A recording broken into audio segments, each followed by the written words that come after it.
everyone. I'm Deb Luster. And I'm Sarah Lester. This is the 7th episode of the Lester Leadership Series. This series explores AEC industry trends, highlighting the voices of industry leaders and examining how COVID-19 has impacted jobs and the workplace. Today, hi Gina. Today we are speaking to Gina Papan, someone I consider a sister and have known for many years, a true community activist and political leader, 3-term former mayor, Millbrae Mayor. Gina Papan is unwavering in her commitment to serving the needs of the most vulnerable Californians and the people of Millbrae. Gina is a recognized leader serving on regional boards and commissions, including the Metropolitan Transportation Commission, where she represents the 20 cities in San Mateo County, is vice chair of the Powerful Programs and Allocations Committee, also serves on the Bay Area Toll Authority, the Administration Committee, and the Blue Ribbon Transit Recovery Task Force. A California Deputy Attorney General and former Deputy Director of a state agency, Gina helped establish Amber Alert, which is really cool, to locate missing children, funded programs to fight against elder and child abuse, and established safe routes to schools, and worked to create legislation establishing children's waiting rooms in courthouses to shelter and care for children whose parents come to court. She has served on the School Violence Prevention and Response Task Force, the Child Abduction Amber Alert Task Force, and legislative advisor to the High Technology Crime Advisory Committee. In her spare time, how she has any, I don't know, Gina is a director of John's Closet, a community nonprofit that has assisted over 20,000 underprivileged children and their families with free clothing, other basic needs, and scholarships. Wow. Yeah, wow. Gina, it's great to have you today. I'm so happy that we get to speak with you. We're just going to jump right in. Tell us why you decided to take the path of political service that you have, and what particular obstacles have you faced as a woman in your field?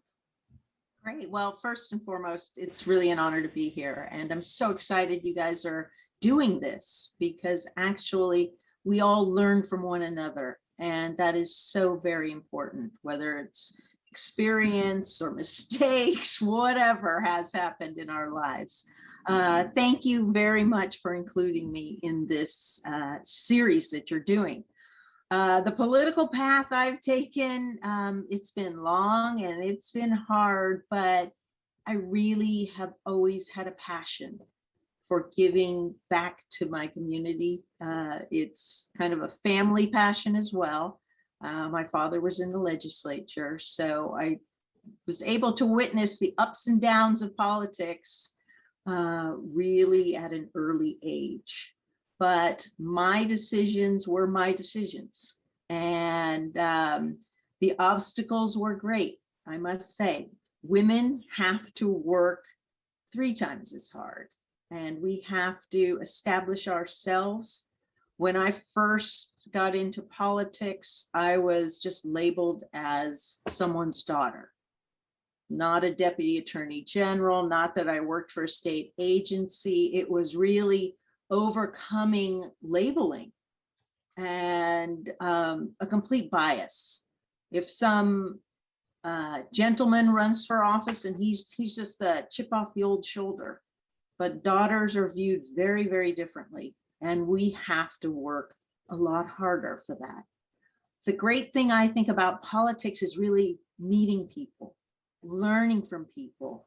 And you can't go into politics and think you have all the right answers. My dad always said, oh, you should have elected me at 17 when I had all the answers. But that's not the way things work. Every single time I commit to running for office, I'm only doing it if I know I can help people. And it's not, you can't make it about yourself. You will never enjoy it. You must reach out to people and find out, what do I need to know? What is going on? And then you know what their needs are. And you discuss the issues, you discuss the process. It's never really black and white, which disappoints a lot of people. As you can imagine, they want, it's either this way or that way. And in leadership, you really have to understand there are a lot of nuances to making something work for people. And it may take a little time. I am not the most patient person in the world, which is good for the people I represent, because yeah, I don't want to hear about bureaucracy. I just want to know how we're going to get it done. So that has been my process. And I've been doing this for about 20 years. I've run for office, I've lost, I've run. It's like, don't give up. If you know you can make a difference. And we as women, it's a different way of speaking. Men just get out there and they do it. And that's what we need to do. We need to step up. And it's something I try to give to younger women or even older women. There's no age barriers here. That message. Don't be iffy. Dude, if you're going to do something, you're going to do it. Yes, I am running for this reason, for that, because I can do this. We always tend to kind of lessen our presence, and that should never happen. So it can be done. It should be done a lot more. And I think the women of today are really realizing that. So I know that's kind of a long drawn out. No, and in fact, the cool thing about it is you actually answer our next question. I was been thinking about it because I looked at the data, and although women make up 51% of the US population, only 23% of cities have female mayors. And that is just, part of what you're saying. It feels like women have a different way of potentially leading while incorporating kind of the male and female, the strengths of, like, instead of asking how is the weather, you just tell them what the weather is. And Gina, what I noticed about your leadership and while you were running, especially, is how you were really high touch. So you actually blended some of the very strong qualities that you were talking about, like being very strong, getting things done, and with the listening, the capacity and the opening of listening. She actually, Sarah, I don't know if you had this, she had, Lucy, she had this thing, like a listening booth. It's a listening booth around her when she was running, and she allowed her constituents to just ask her questions, which I think is like blending some of the most beautiful female kind of energy with some of the strong male challenges and adventure of the whole thing. And so I just want to commend you for that, because the next question was going to be, what's it like to be a woman in politics, and, and all of the adventures that you've been in, challenges, and you've basically shaken it down, and you do it your way, but you also do it with all the strength and conviction and commitment. So that's fantastic. Yeah, that's learning to pivot during COVID, to campaign during COVID. Is that, you can keep social distance in a listening booth. And I handed out masks in plastic bags with a little sticker on it with the campaign motto, make it happen, make it happen. And the little guy's wearing a mask. So people loved it. Yeah, that's very good. That's amazing. You're giving the message about public safety to everyone, but they still want to talk to you. And accessibility is a big part of elected office. If you're not willing to listen to people or respond to them, now they might not like your responses, but you responded. And that is the reason that I'm really on the Metropolitan Transportation Commission as well. Well, and that's our next question for you. Like, tell us about that, because the listeners, and viewers, a lot of them are in the AEC community, and transportation is a very key factor. So I'm taking a kind of pushing ahead with them. So tell us about your role at MTC and the challenges that you face there. Great. Well, again, our former representative was not as responsive, let's just say. And I am from San Mateo County. We have 20 very diverse cities. We do not have what's called one of the big 13, which is the big mayors. So we have 13 different mayors rotating throughout the region here, and they vote to elect this representative. And this is the battle here, is that San Mateo County is the economic engine for the entire Bay Area. We are the biotech capital of the world. We have the largest regional airport. And the city of Millbrae, which I represent, is the largest intermodal center west of the Mississippi. Really? Yes, I didn't know that. it is. So, and that just for intermodal, that just means everything comes together there. So we've got Caltrain, we've got BART, we have a direct link to SFO, where people tend to forget, and transportation people forget. Like they'll do the trains, they'll do the freeways and stuff, and I'm like, there's an airport here? Hello. And by the way, 43,000 people work there.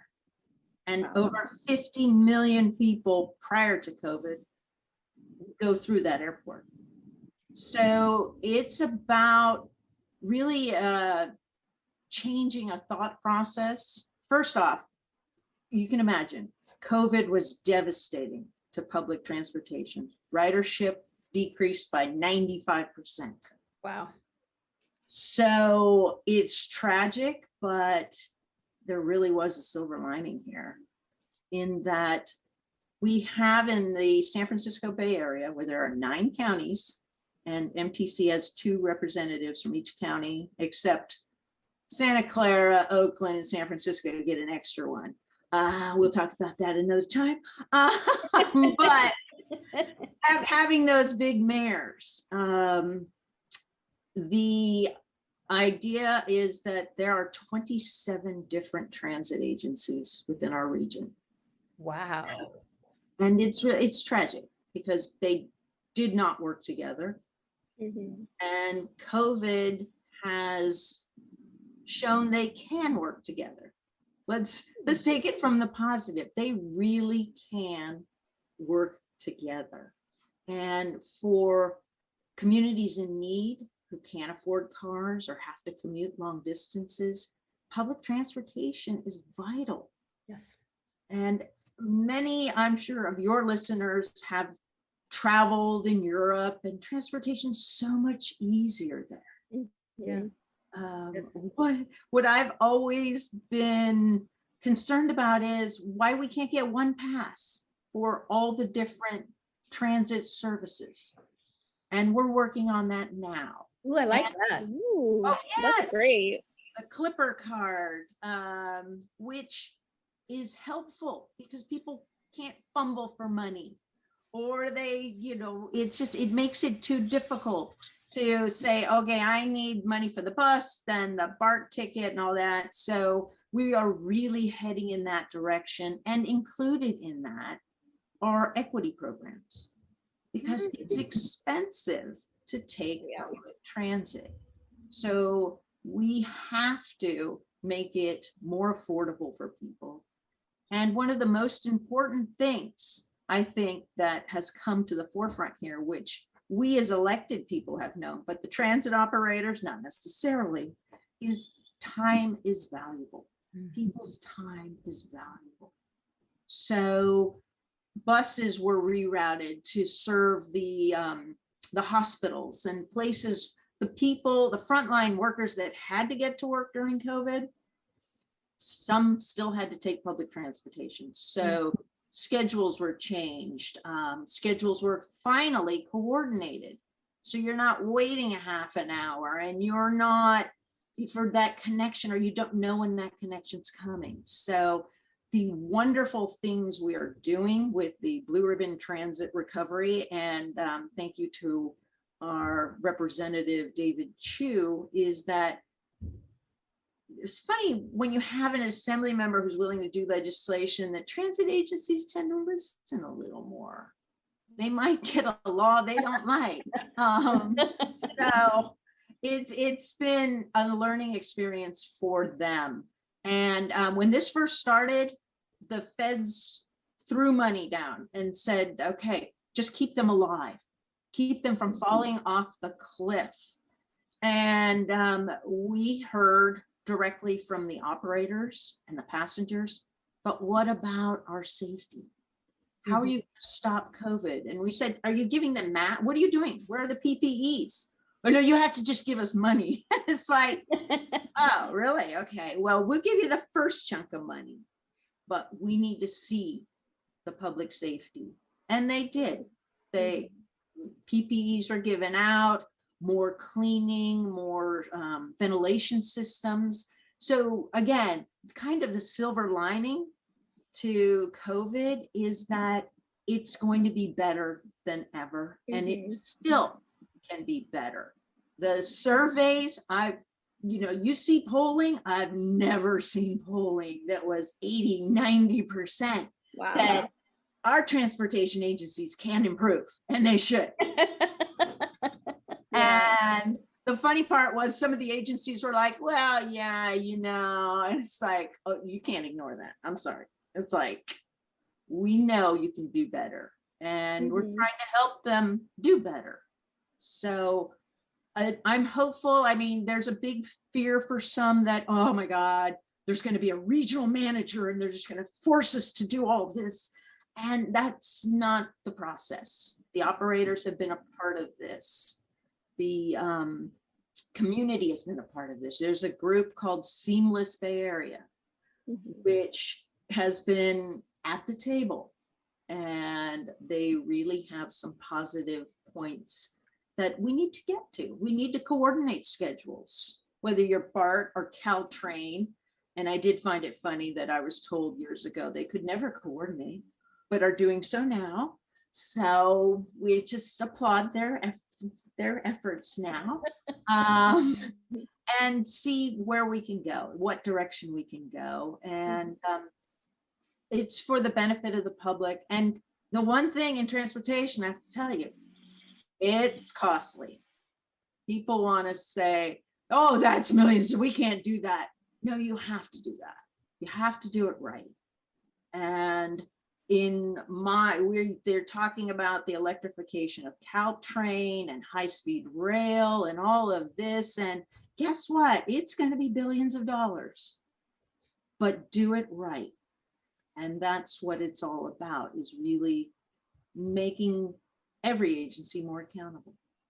Thank you for helping them do it right. I mean, that's your challenge, is all of these different stakeholders and aligning the stakeholders and getting them. So, and also you have the egos and, so it sounds like you're hurting, what did we say? Hurting cats. Hurting cats. Hurting cats. And you're dealing with agencies that have boards. So BART has a board, Caltrain has a board, and yet the money comes through MTC. Yeah. So wow. Making them accountable they've kind of had those guidelines, but when I pointed out some resolutions, but they're not doing that. You need to make them do that. So we are now saying, yes, you can have your money, but you need to do these things. Wow. So, it's a huge responsibility, and it's a great opportunity as well. So absolutely. Yeah, a common theme that every time we talk to people, it always comes out that the silver lining of COVID is that more effective systems have been created, because people who wouldn't collaborate with each other normally are now finally forced to come together to create something that's effective. And so that is one thing that is positive about COVID, is like people are working from home, and we're finally realizing that in some cases it's even more efficient than before. And I didn't think about the effects that COVID had on the transportation system, and that they needed to be cohesive now, just to have more organization to get schedules timed up. I didn't even think about that. So that's really interesting. Well, and it's still a matter of, will people feel safe on transit? Yeah. So it's still a battle. As you said, some corporations are like, no, you can still work from home. So they're not on transit. But if you are taking transit, you are required to wear a mask. And those are the efforts that we may see for a long time. But people need to feel safe, or they're not going to get on that BART train or not go anywhere. They won't do it. And we need to get them for the air quality, which, you know, we've still got these fires, Yeah. for everything that our future depends on. It's really, everything's intertwined here. Yep. If you want to reduce greenhouse gases, then you need to make transportation more efficient. People need to feel safe. And this is all the pieces that have to come together here. And, you know, if high-speed rail happens or the electrification of Caltrain, I still have 29 grade crossings, grade separations, which probably average about 400 million. So just in my county alone, and I'm trying to put a price tag on my county because everybody else has a price tag, that's like $11.6 billion. Just to do the grades. Just the Wow. grade separations, because you can't have people, you can have these nice trains going by, but if people are waiting in their cars for 15, 20 minutes just to cross, that can't reduce any greenhouse gases. It's like, this needs to be addressed right now. And, you know, I've got the mayor of San Jose who's like, yeah, I need 5 to 10 billion for the Dearborn station, and San Francisco needs another 3 billion for the Transbay terminal. I'm like, oh yeah, wait a minute, I'm in the middle. We need like 11.6 to make that connection, okay? Or you don't have anything. That's right, that's right. And I have told the local transit, I need a price tag, because we will get no respect unless we have a price tag. And by the way, it's probably going to be over that. So what are we going to do? That's really interesting too. So you go over the traffic, under the traffic? Both. You can do both. Certain grade crossings that are there now, some go under, some go over. Some were, I think 1 or 2 didn't really need to be there. But, and then again, too, do you go underground? Yeah. Do you, because high-speed rail in our area was originally proposed underground, and then all of a sudden they're like, oh no, we can't do that.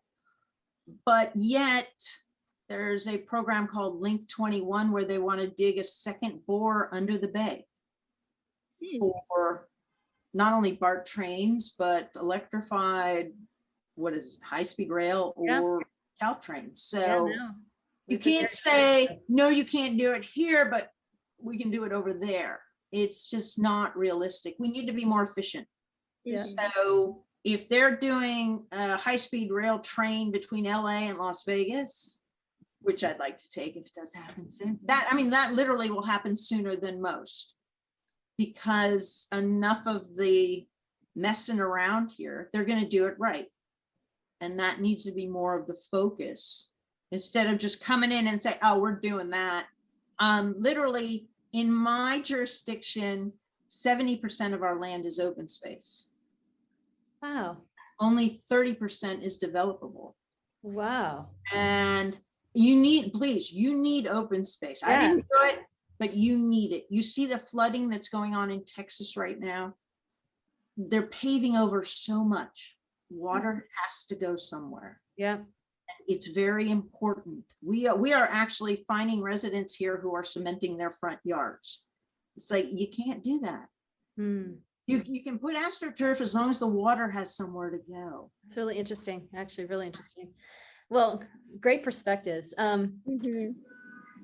So yeah. So to get back onto the interview, we always, or to come back to another question, I always ask this question because our hope is that there are a lot of female listeners. So what would you tell a young woman interested in following your path in the political arena?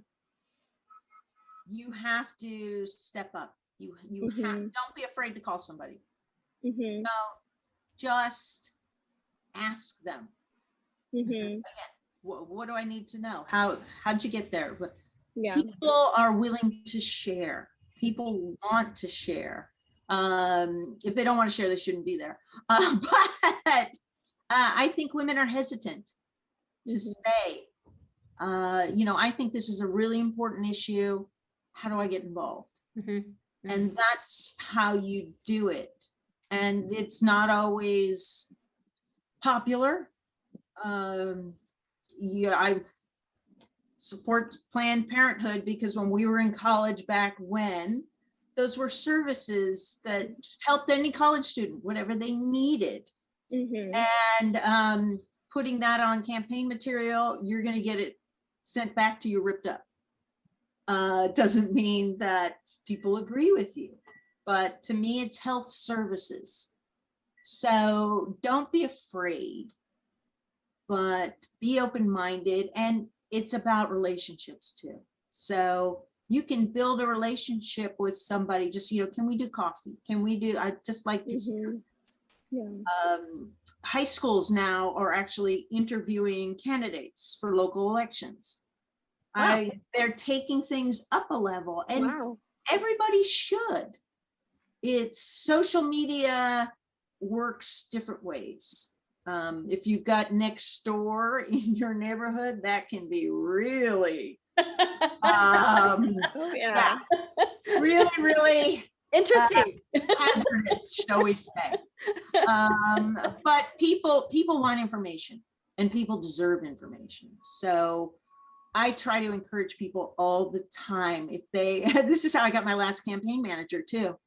Her father said she just graduated from Mills College, and I said, "What was your major?" Political science. I'm like, "I think you need to work on a campaign." So I have a feeling that those people that are interested in following your path to just give you a call. Absolutely. I do get calls. It's always something that we want people to be engaged. A public that's engaged, we can't do this alone, nor should we. It's like the more people you get engaged, the more support you get for your community, the more you educate your residents. It's like, guess what? Our sewers and water pipes are 60 years old, and they were only supposed to last 50 years. So we're going to have to replace them. And people kind of get that then. But yes, go to events. Yep. If it's a demonstration that you feel strongly about, go to those. If it's just a coffee, you can have, by the way, you can have a coffee with your friends and invite a candidate. Just, take the step is all I have to say. Don't be afraid to send that email or make that call.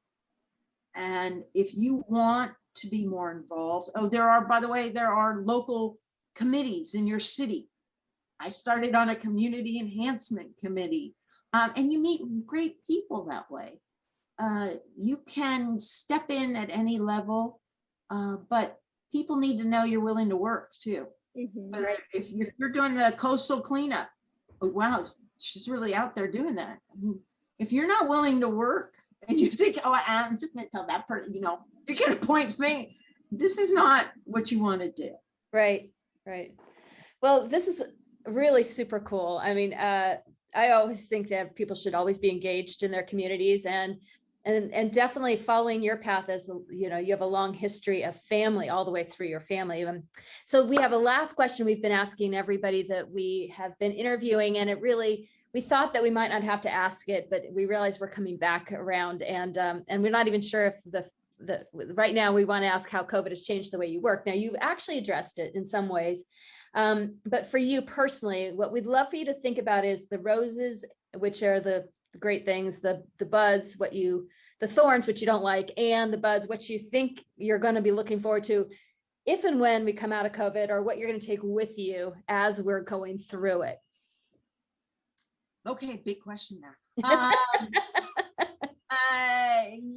As an elected leader, public safety has to be first and foremost. And what I have found here is that people are willing to help. They are willing to still wear their masks at the grocery store. But people also really need human contact. Yes, yeah. So we are doing public events. Yeah. We are doing outdoor brews, beats, and vines, or whatever, like a music concert. Nice. People want that feeling of community. And outdoor is definitely the preferred way of doing things Yep. now. People want that though, and they crave it. And that's a beautiful thing, is that your community still wants to come together Right. and see one another. And it's a little hard sometimes to recognize people when they have their mask on. You do get a little more anonymity these days, but it's really worth it, because I feel, being an elected person, my job is to bring people together, Right. and safely doing so. So it's about getting understanding. I remind, right during COVID also was the big movement in civil rights, Right. Floyd murder, Yep. everything. So that hit all of our communities too, but it keeps moving. Mhm. And we need to bring people, we can be better. And that's what I'm hoping, that we really made significant and lasting changes. Hopefully the lasting changes are we got rid of COVID, but for other things. So it's really exciting, I think, just to be within communities and really bring people together. Well, and you found a way to do through COVID, just watching you from where I've watched you from, you found a way to really blend the kind of COVID situation where we have to be at arm's distance or 6 feet or whatever, and still feel the sense of being in community. And that is, congratulations on that. And I guess what we all look forward to is less space between us. But you found a way to really, to being able to feel like you're hugging without the hug. And I just appreciate that. So I just want to thank you for joining us today. I'm always inspired by you. I've known you for many years. Thanks for elevating women and just being there and being such a public servant, and shining some light on all the things that you're doing today, but also thank you for doing all the things you continue to do. And we hope to keep hearing more and more, hear your name more and more, and support you in any way we can. Well, thank you for your support, and you ladies, please, you do me an honor. Deb, Sarah, I greatly respect all you are doing too. And that's really what it's about, is bringing people together and sharing your stories and supporting them. Believe me, I can't do this without support from friends, but getting the message out there, I really want to thank you both. Thank you. I applaud you both for all you're doing. We're applauding you. Thank you so much for being here. Take care. You too.